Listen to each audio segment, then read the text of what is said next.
राजधानी दिल्ली के द्वारका नॉर्थ इलाके में एक ऐसा सनसनीखेज हत्याकांड सामने आया है जिसने हर किसी को अंदर से झकझोर कर रख दिया है। जहां एक मकान मालिक ने अपने साथी के साथ मिलकर अपने ही किराएदार को बर्बरतापूर्वक उसकी जान ले ली और इस तरह की वारदात सामने आई है कि रूह कांप जाए। आरोपियों ने पहले किराएदार को शराब पिलाने के बहाने बुलाया, फिर सुनसान जंगल में ले गए और 2 किलो वजनी हथौड़े से उसके सिर पर 1-2 नहीं बल्कि 8 से 10 वार किए गए।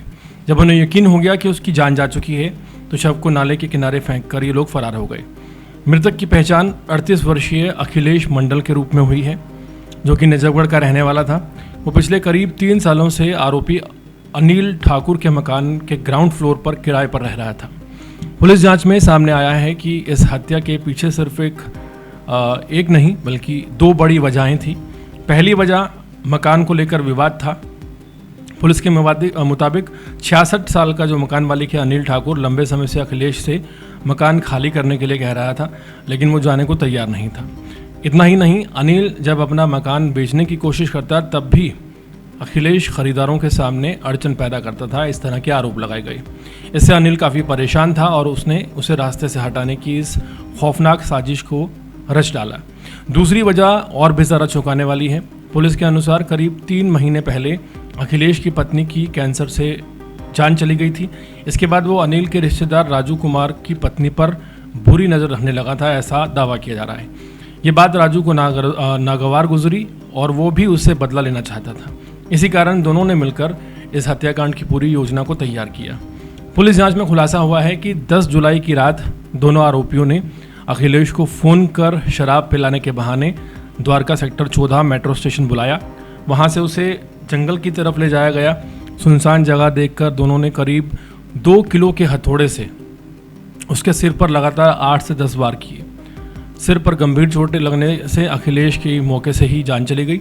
हत्या के बाद आरोपी वहाँ से फरार हो गए और शव को नाले के किनारे छोड़कर वहाँ से फरार हो गए ताकि पहचानने में देरी हो और पुलिस गुमराह हो जाए।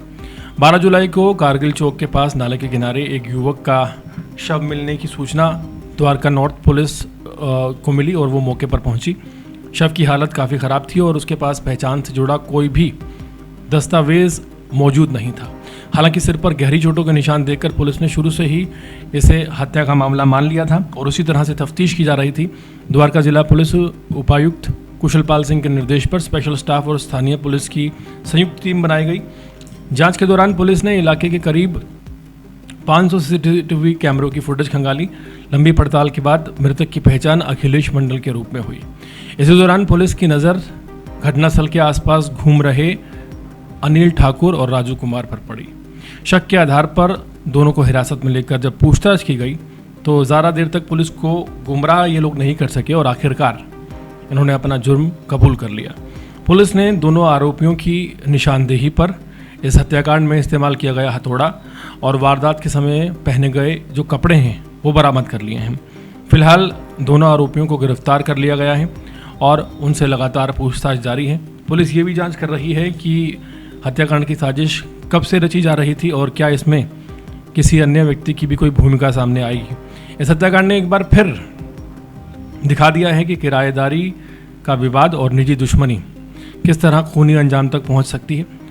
वहीं इस मामले में दिल्ली पुलिस ने टेक्निकल जांच, करीब 500 CCTV फुटेज और लगातार पूछताछ के दम पर महज कुछ ही दिनों में इस ब्लाइंड मर्डर केस को पूरी तरह से सुलझा लिया और पर्दाफाश कर दोनों आरोपियों को सलाखों के पीछे पहुंचा दिया है।